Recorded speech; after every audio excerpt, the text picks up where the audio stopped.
Hi, I'm Marcel, and welcome to me screaming into the void, mostly about books. And this is going to be a hot take.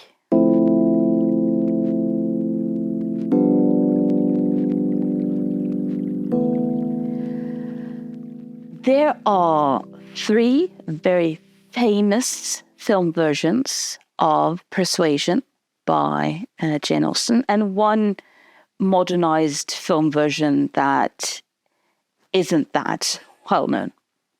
Now, the 1995 version and the 2007 version are very often debated in the sense of who is better and who is better at what, while practically everyone agrees that the Netflix version from 2022 is bad.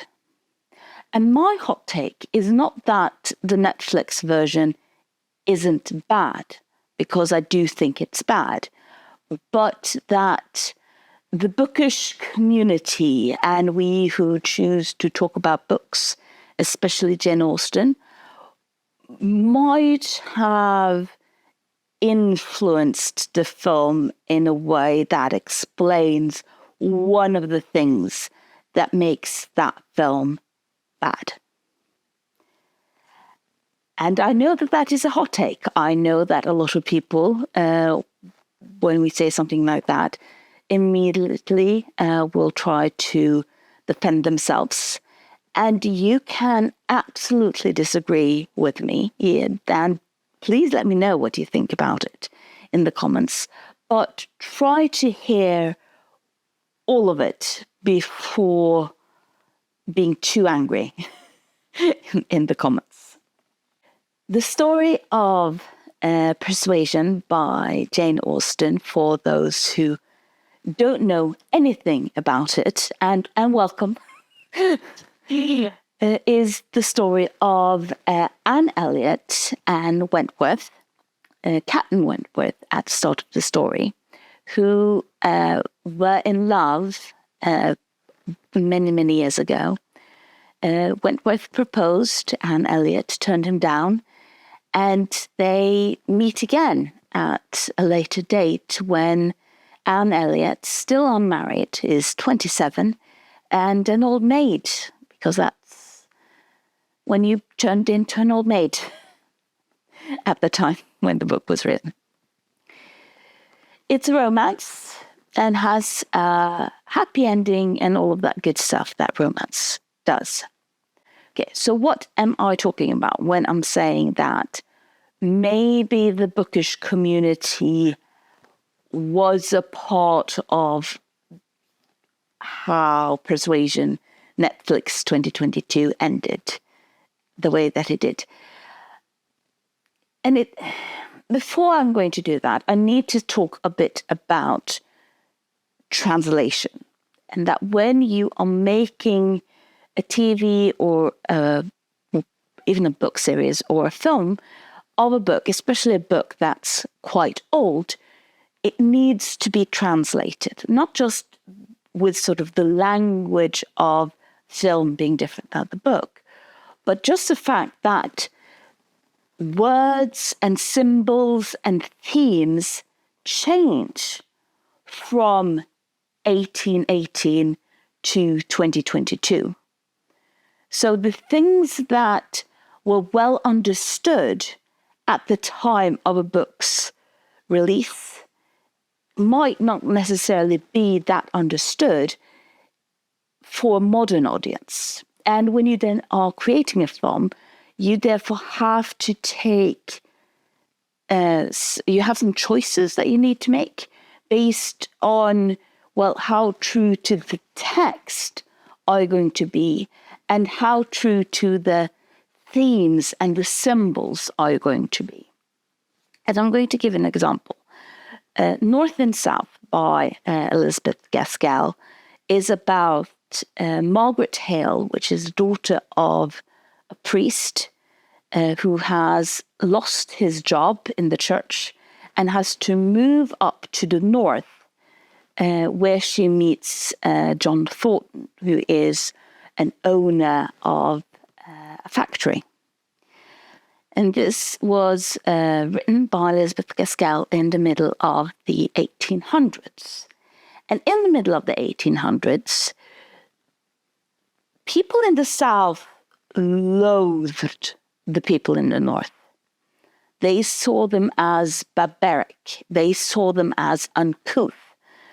And that is something that isn't really presented in the text, but that you as a reader in the middle of the 1800s would have understood, and understood why Margaret is acting the way she does when she meets John Thornton and their entire relationship, because it is wrapped in with this cultural aspect of the South and the North, and the divide between the South and the North, and the relationship between the South and the North, that is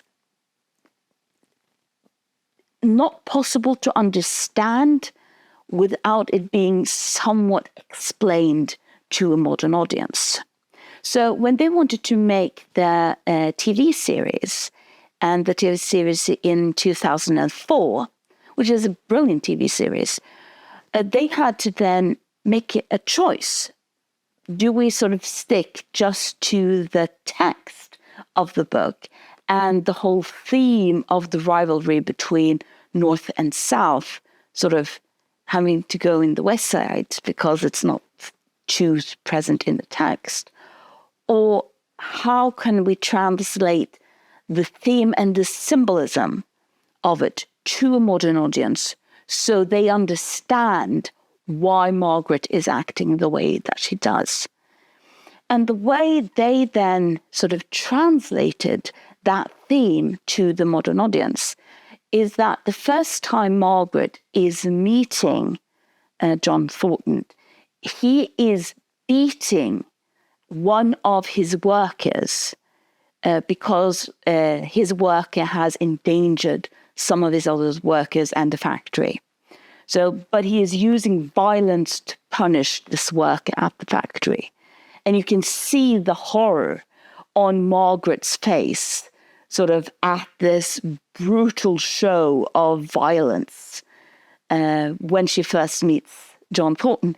And that is a form of translation of the horror that Margaret probably would have felt meeting John Thornton for the first time, but just because he is from the North.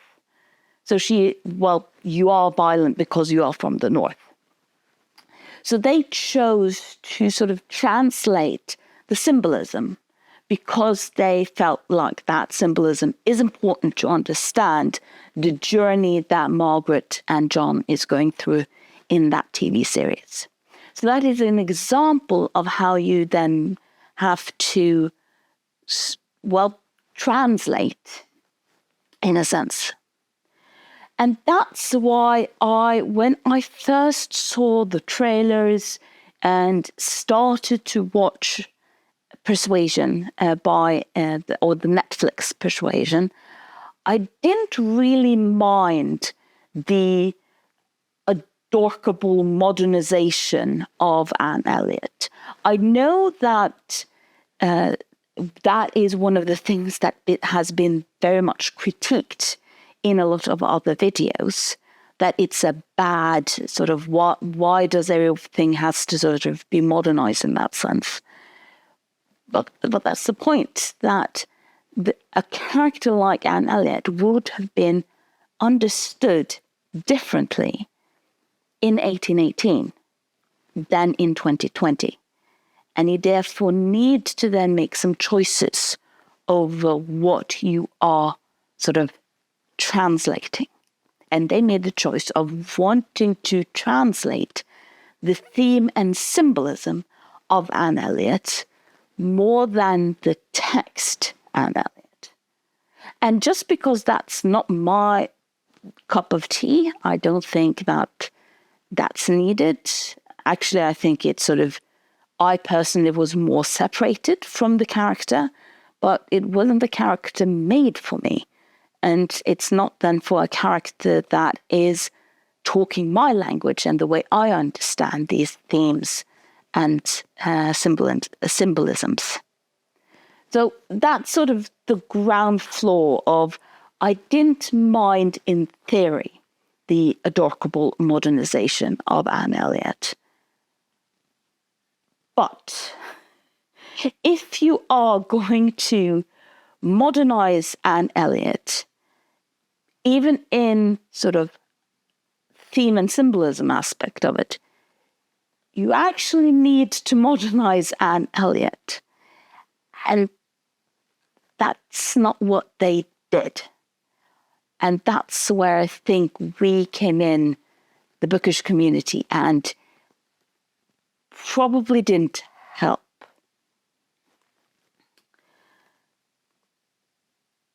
And I'm going to use a scene in the films and the book to explain what I mean with what I think went wrong here. So I quickly explained Anne Elliot and Captain Wentworth knew each other. He proposed, she rejected him. He went away, he came back. He's now a captain. And he has started to flirt with Anne Elliot's youngest sister, Mary's husband's little sister, Louise. that was a long sentence. So Anne Elliot has a younger sister called Mary. Mary is married, and Mary's husband has 2 younger sisters. One of them is Louise. And when Captain Wentworth comes back, being all captainy and handsome, he starts sort of slowly building a relationship with Louise. And Anne Elliot, having rejected Captain Wentworth, can't really do anything except watch them build this relationship and, well, regret what she did in the past. And then we have a certain scene. And I'm going to first read the scene from the book. And then I'm going to explain more. But so you sort of have this sort of Mary's family, Mary's husband's family, and Anne Elliot and Captain Wentworth and some friends of Captain Wentworth decide to travel to the seaside and just have a fun day for a couple of days. And then they decide to walk along the seaside, all of them.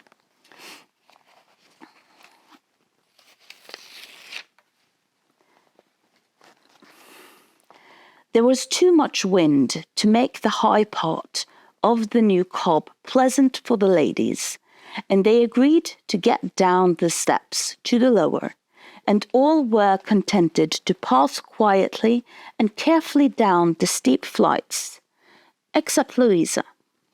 She must be jumped down them by Captain Wentworth. In all their walks, he had to jump her from the stiles, and the sensation was delightful to her. The hardness of the pavement for her feet made him less willing upon the present occasion. He did it, however. She was safely down, and instantly, to show her enjoyment, ran up the steps to be jumped down again. He advised her against it, though the jar too great. But no, he reasoned, and talked in vain. She smiled and said, "I am determined. I will." He put out his hands. She was too precipitate by half a second. She fell on the pavement on the lower cob and was taken up lifeless. There was no wound, no blood, no visible bruise, but her eyes were closed and she breathed not. Her face was like death. The horror of the moment to all who stood around. Captain Wentworth, who had caught her up, knelt with her in his arms, looking on her with a face as pallid as her own, in an agony of silence. "She is dead, she is dead, screamed Mary, catching hold of her husband and contributing with his own horror to make him immovable.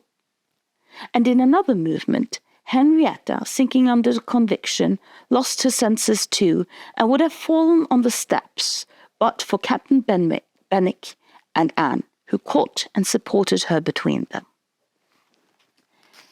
"Is there no one to help me?" were the first words which burst from Captain Wentworth, in a tone of despair, and as if all his own strength were gone.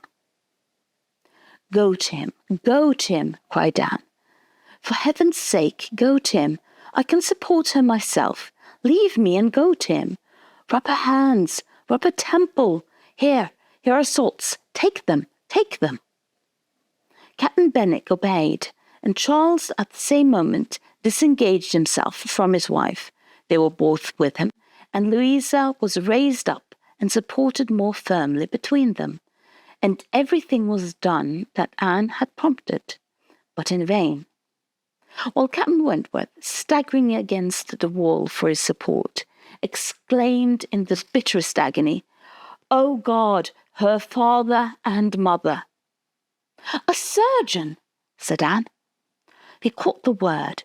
It seemed to rouse him at once, and saying only, True, a surgeon, this instant," was darting away, when Anne eagerly suggested Captain Benwick would know.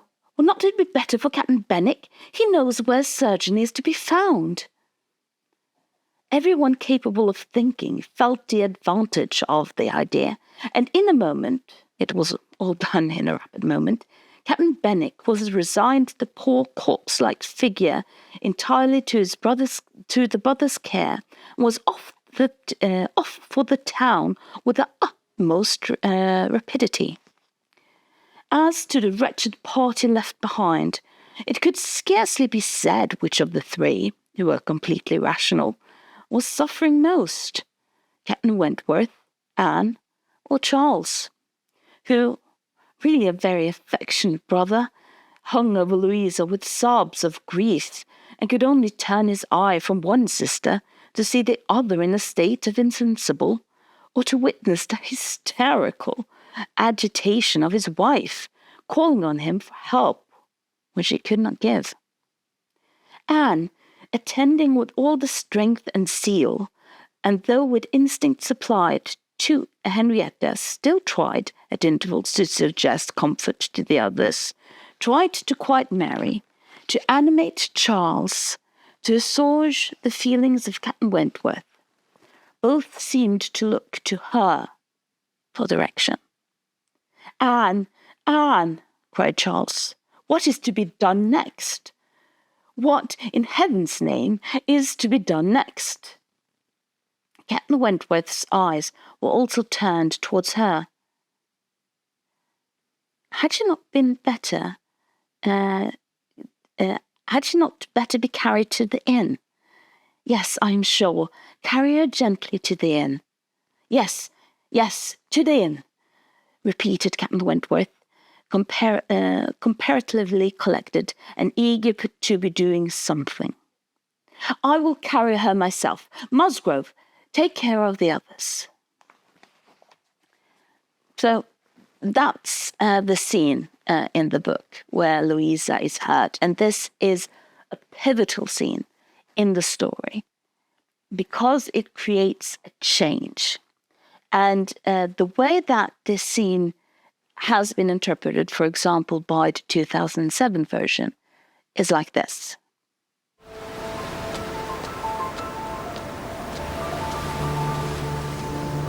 Captain Wentworth, catch me! In addition to being a second chance story, Persuasion is a redemption story. A surgeon, quickly! Of course. Captain Benwick knows where one can be found. Send him to the inn. Keep this pressed firmly against the wound. Anne's redemption story. Anne should not have been persuaded to give up Captain Wentworth. Her life after giving sort of turning me down shows that it was not the right choice. She has been miserable ever since. At the same time, I know that people don't like the idea that Anne is having a redemption story, because Anne is one of the flawless Jane Austen heroines. When we are talking about Jane Austen heroines, we very often divide them between the flawed that needs to grow up. Here we find Elizabeth Bennet from Pride and Prejudice, and Marianne from Sense and Sensibility, Emma from Emma, Catherine from Northanger Abbey. And we have the flawless. We have Eleanor from Sensibility. We have Fanny from Anfield Park. And we have Anne Elliot from Persuasion. Rather than Emma, Marianne, Elizabeth, and Catherine, who need to some kind of develop and grow up, the way we've talked about Eleanor and Fanny and Anne is that it's the world around them that needs to grow up.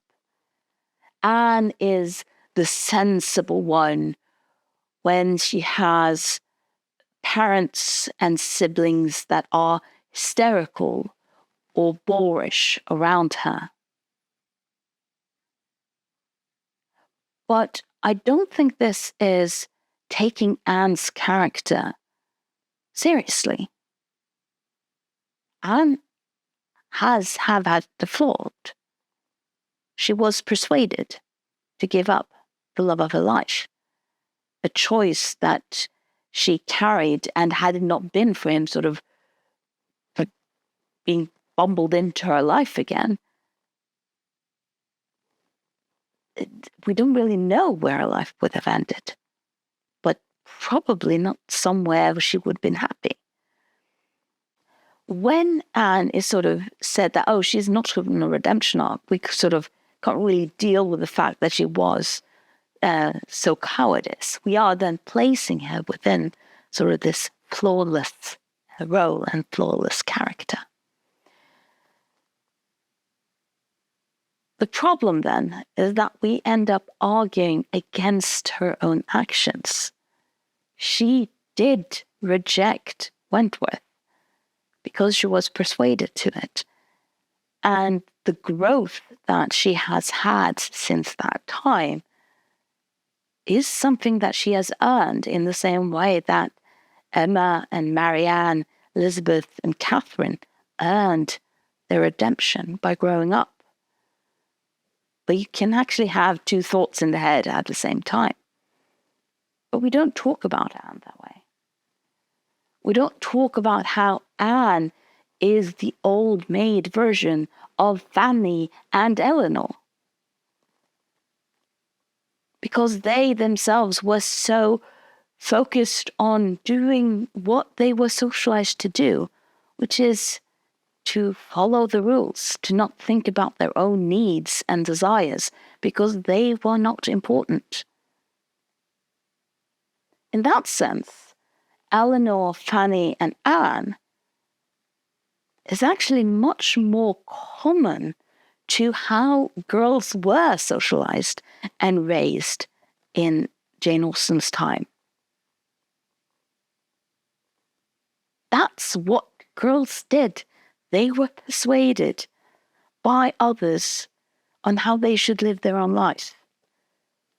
And what Jane Austen then does in this book, having sort of had two trial runs on this with both Eleanor and Fanny, is to ask the question, is that enough? Is that a wise way to live your own life?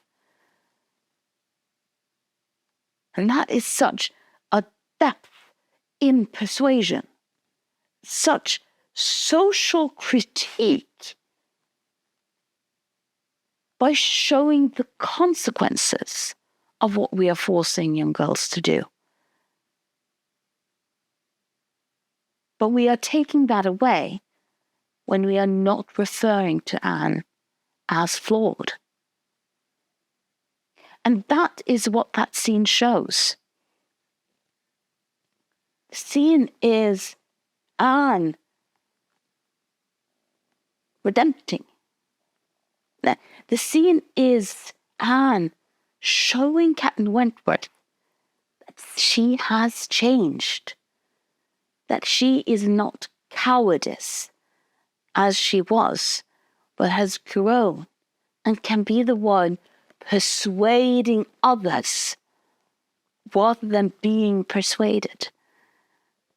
And I think this is such an important part of the Persuasion story, and that it's our job to ignore the fact that the cowardness and the flaw that Anne Elliot carries with her from her childhood is one that we struggle with sort of understanding and keeping, because cowardness is something that we cannot forgive in our modern day.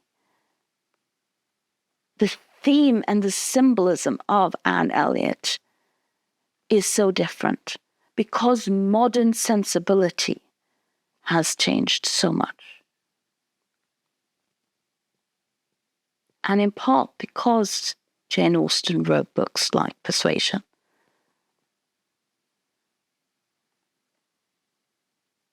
She showed what a flawed character Anne Elliot actually is. And again, that's the problem. So when we don't talk about Anne Elliot as the flawed character she is, show and accept and highlight the sort of growth that she has had, that she only can have had due to her being flawed, but call her flawless. Well, say you are a Netflix writer.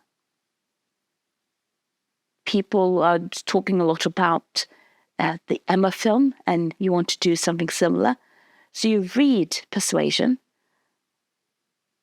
and then you go to the internet, and they say, oh, she's flawless.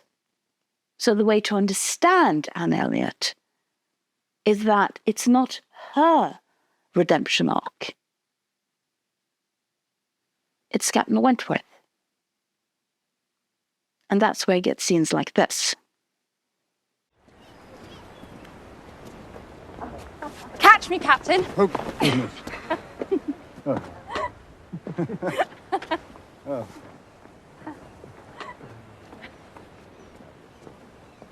Okay, that was your warm-up. Once more. No, Louisa, that's enough. No more. I'm jumping, so either catch me or don't. Louisa! Louisa! No, don't move her. Louisa! Louisa? Can you hear me? We need a doctor. I'll go. No, we need someone who knows the town. Bennett, get a doctor. Hurry! Louisa! And tell me, what can I do? Just be patient. And that is what is wrong with the adorable modernization of Anne Elliot as she is presented in Persuasion 2022 by Netflix. The irony that she is using in her character isn't to distance herself from other people because I have done something wrong and I can't deal with the fact that I've done something wrong, because in modern society we cannot be flawed characters because that's scary when we meet other people. The irony that she is using and building up around her character is that I've been hurt and therefore I need to put up a wall around me because I cannot deal with being hurt again. Again, because we are living in a postmodern world where we use irony as shields because we can't deal with one another. That's a completely different discussion. But the shields we are using are still different based on if we have guilt or if we have been hurt. And Anne Elliot in the Netflix has been hurt not harmed. And while I don't think that there are any modern versions of Persuasion that is modernized in theme and symbolism and text that will ever be my cup of tea, because I don't that's not the film they're going to make for me as a viewer. That's fine. Not all films have to be made for me as a viewer. I still wonder if we in the bookish community had been more open about Anne Elliot's flawed character, would they have made, or would have them be able to make a Netflix version that at least would have worked for someone? Let me know in the comments down below. Thank you for listening to me ramble, and thank you for listening to me screaming into the void.